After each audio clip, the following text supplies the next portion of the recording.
Hello, this is Zach. Hey, what's going on, Rockstar? It's Arrow. Hey, Arrow, you're the rock star, man. How are you? You're the one that keeps pumping out these great songs, man.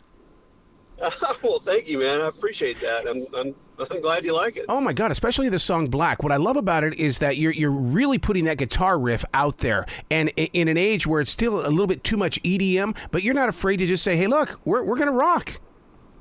I have always felt that guitar-oriented music is gonna come back around again. So why not, right? Why not be a leader at it right now, then? I don't care. I'm gonna do it.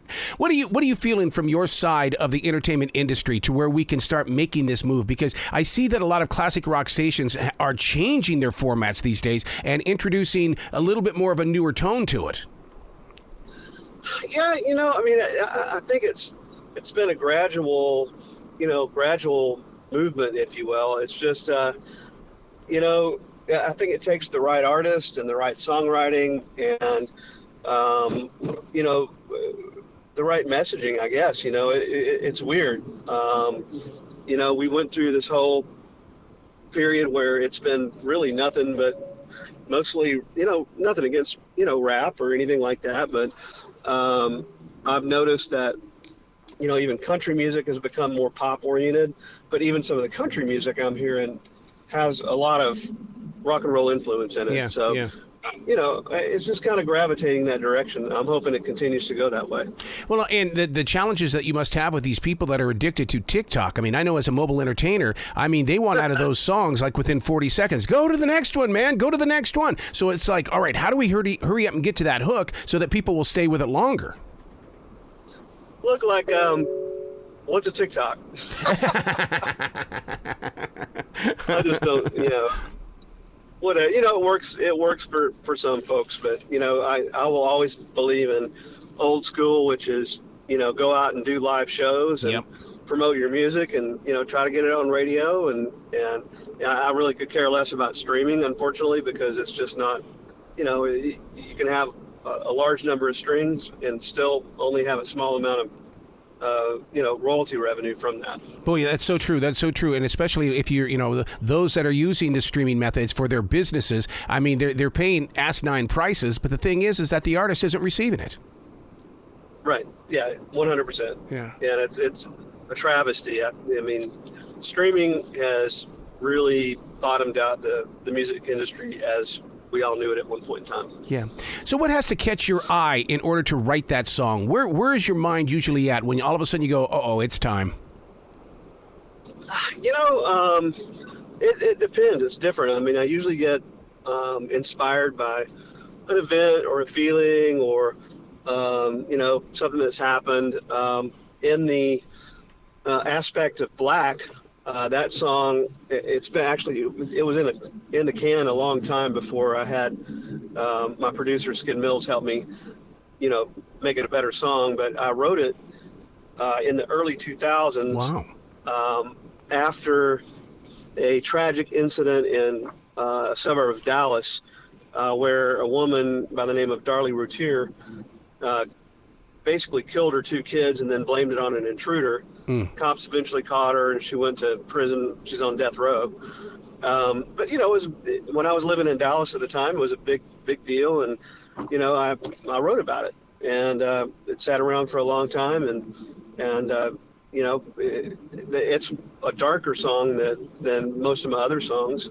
But it was relevant at the time. And it took something like that for me to make a dark song, I guess. See, that goes along with what Dolly Parton has always said, and that is that writing music is basically a newspaper that comes with a melody. Exactly. That's what it is. It's a narrative, right? And you are taking your narrative and creating a musical rendition of that. Wow. So the one thing that I've noticed a lot about a live performance nowadays is I notice that people or fans in the audience are really singing those songs. I love it when people get that much into it. It's more than just, tapping your foot. But but are they listening to the lyrics as they're singing? What are you seeing? I think they are. I mean, I think especially the ones that they love the artist, they love the songs. They've taken the time to listen to the song enough where they've learned the lyrics. Yeah. I'm sure they have, an emotional bond to the meaning of those lyrics in some manner of speaking, at least. So yeah, I mean, I think there's a lot of folks that actually know the lyrics and know what they mean, and maybe each person has their own interpretation of those lyrics, but certainly that's the case. I'm also starting to see the air guitar. I mean, people are starting to really get into it. And I don't know if it's because, we are in the roaring 20s and people are just trying to cut loose, but they really do feel like and seem to be, playing with the music themselves. Well, I haven't seen that much at my shows. Usually they're too drunk. Yeah. Most of the time, I've seen that before, though. Yeah, you're probably right. Do you think we're in a transition period when it comes to rock's history and newcomers? Even though you've been in the business for a long time, you still have that energy to push yourself beyond where the old rockers are stepping to the side. Yeah, man. I mean, I think it's opportunity presents itself. Yeah. And because I think some of these older bands have been able to attract younger audiences. That's a huge thing, because you got multiple generations, for example, that like the Rolling Stones or Aerosmith or, any number of these bands out there. And I think that presents an opportunity because that means some of those folks are more open to music that isn't on TikTok. Yeah, yeah. Best part about making music, what do you enjoy most about it? I think other than getting out there and just rocking, I love playing. I love playing live. I love every bit of that.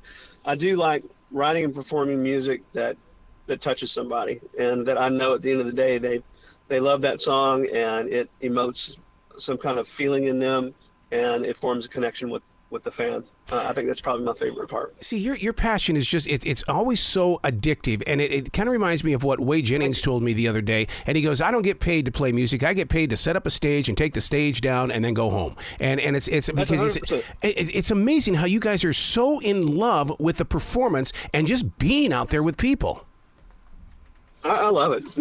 Quite honestly, if I wasn't able to perform, I'd be probably on a psychiatrist couch. But it's an outlet, but it really lets you connect with people, and it's just it's so nice to be able to get into that bubble and be able to enjoy making people feel good.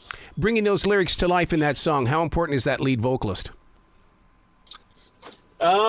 I think it's pretty important. Yeah. I don't consider myself the best vocalist in the world for my stuff, but I also, I think that my influences that really made me want to be in music, like, Steve Perry and Brad Delp, and, just amazing singers. I really think that they help tell the story, and that voice is extremely important. So you're very much involved with the music industry these days. What else are you doing that fans need to know about? So I'm the CEO of a company called Venue, VNUE, yes.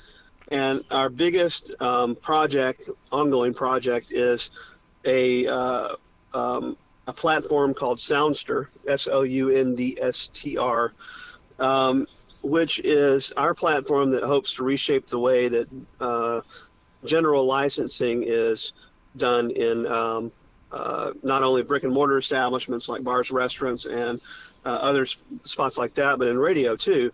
Performing rights organizations like ASCAP and BMI typically force a blanket license agreement on businesses, even if that business is not playing their music or playing a very small amount of it.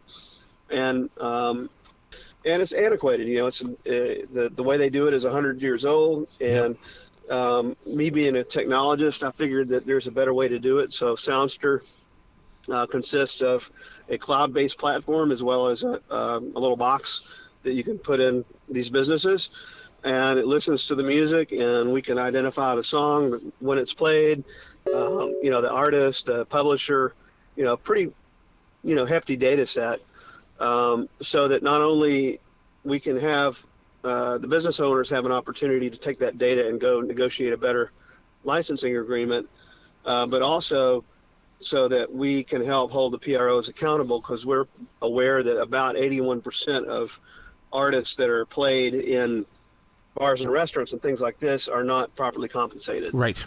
So it's a big, it's a big endeavor, and we're still in the fairly early phases of it. And we've been developing this since 2018, and we've got some commercial deployments happening now, so it's starting to get traction. But the industry needs to move to the 21st century. I mean, you can technically track any type of play that you want to on Spotify or even jukeboxes, but the PROs right now would rather stay old school, because they have basically a $3 billion bucket of money they collect from general licensing that they don't have any accountability for. And we want to help them. We want to help them get the correct artists paid, and at the same point in time, they spend 30% of their budget on collections.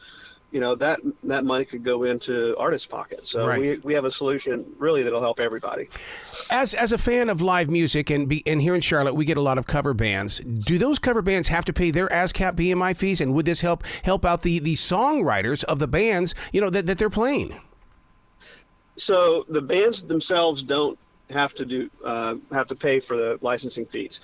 What usually happens is the bar or restaurant where they're playing, they have to pay that fee, and it's usually a really high fee, and it's based on nonsensical things like square footage or number of seats in the building, rather than what we feel like it should eventually be, which is a pay-per-play situation where you have songs that can be identified, we know when they're played, we know who the artist is, and songwriters and publishers, and that's actually tabulated, and then on a monthly basis that would be paid to the rights holders.